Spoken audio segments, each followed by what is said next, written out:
Shu 2004 akalarim bilan PUBG o'ynayapmiz. Bir payt PUBG boshlab oldik.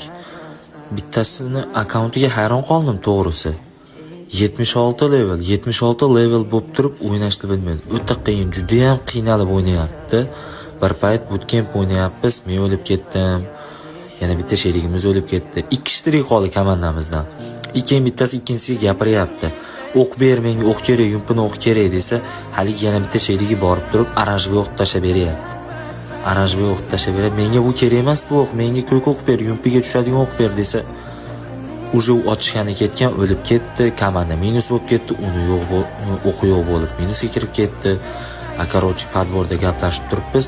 Nimaga men sendan ko'k patronli o'q so'raganimda sen menga VSS ga tushadigan, pistoletlarga tushadigan o'q berding deb gapirsa, uzr oshna, endi biz 2009-yil bizni paytimizda yumpiga ham, P90larga ham oranjli o'q tushardi deb aytdi. O'ylayapsanmi qanaqa? Вообще ta'sirli-da u. O'ylaylar bir pasda